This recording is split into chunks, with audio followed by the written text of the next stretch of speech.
So I wasn't really going to do a video on this because it's already passed, but people are still talking about it, and I'm really kind of pissed off about it. Okay, and so this member of parliament, Diane Abbott, made a really anti-Semitic comment, and I'm going to tell you about it. And people are just fucking descending to defend this person and descending to brush off the people who are critical of this person. And you know what? It's horseshit. It's bullshit. And we're going to talk about it.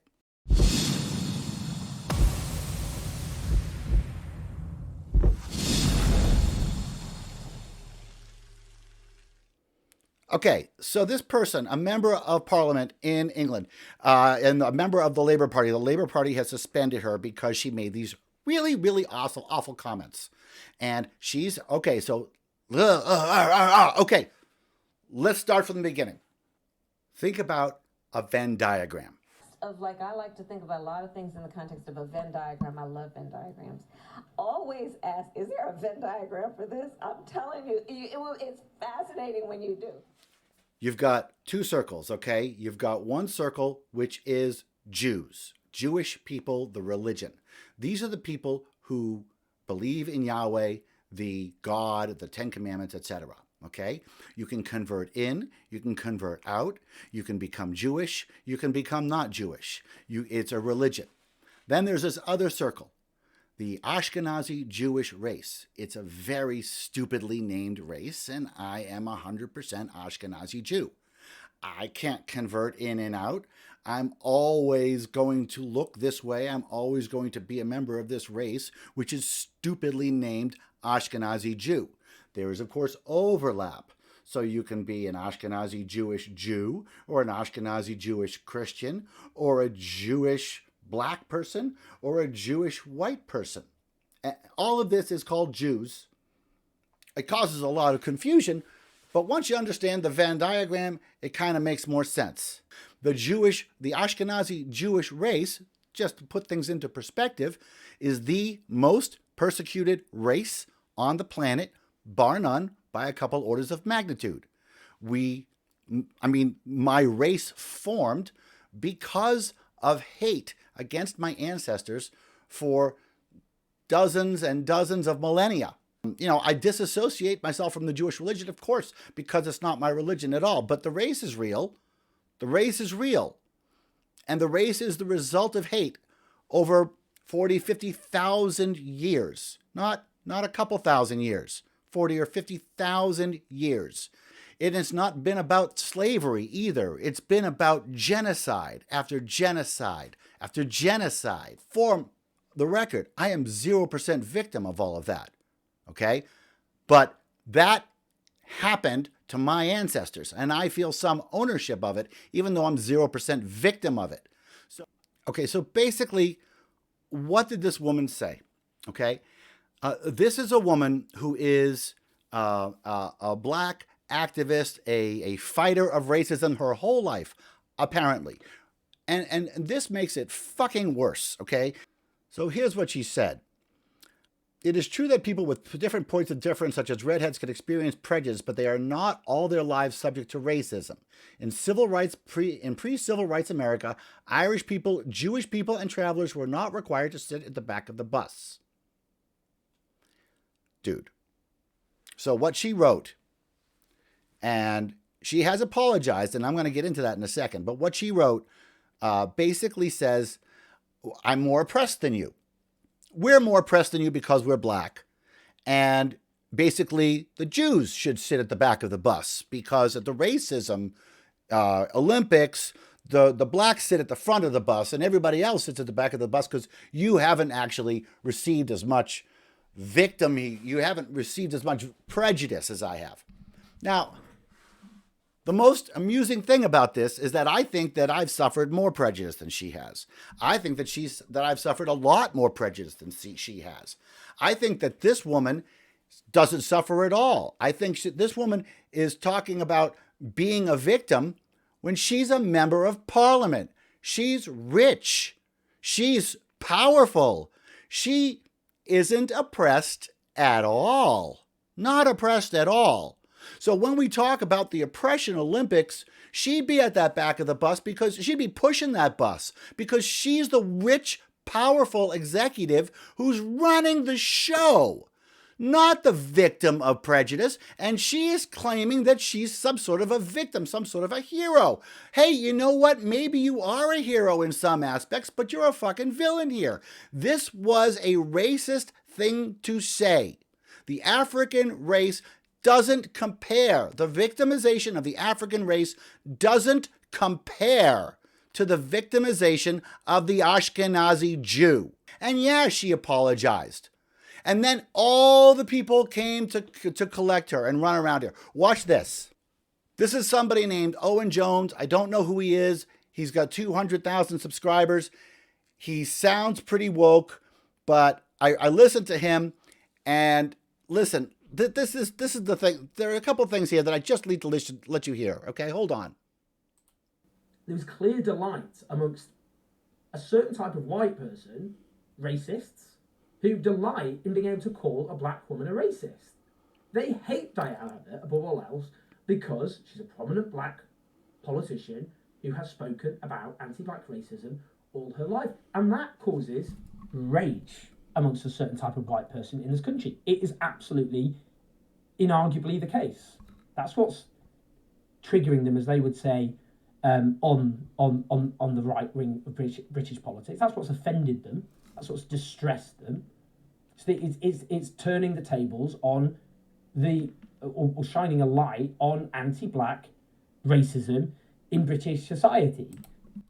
No. Let me make it really, really clear. I'm calling this woman a racist because she's a fucking racist. Okay, sir? Listen. She distanced herself, and so did Mel Gibson. Mel Gibson came out and said, oh, fuck the Jews, fuck the Jews, fuck the Jews. Then he got in trouble and said, I'm very sorry. Do you believe him? Well, this woman came out and said that she's more oppressed than the Jews. Oh, I'm very sorry. It was and then you backed off. And then what are you doing, Owen Jones? You're calling me a racist for calling her a racist. No, she is doing racism, and she's doing it from a member of parliament position. She's doing it from a position of power and pretending to be the victim because she's black. This woman is 0% victim. She has white people cleaning her toilets. She's got money. She's got power. And she's got people like you defending her when she's overtly racist, when she does something overtly repugnant, when she comes out with shit that if a white conservative came out with it, you would not accept the apology. If Mel Gibson came out with that shit, you would not accept his apology. You're doing it for her because she's black and no other reason, and that is the racism of lowered expectations that we get from the left. No. This woman is every bit the racist as the buck-toothed white yokel who doesn't like black people because they're different. You don't get to do that. You're not better because of your race. You're not worse because of your race. And if you think that, you're wrong, irrelevant of your race. I hope you get this point across because this woman is not to be protected because she's black. She is the purveyor of bigotry and the victim of bigotry. That kind of makes it worse, don't you think? Don't you think it's worse when somebody who has felt the sting of bigotry actually turns around and does it on somebody else?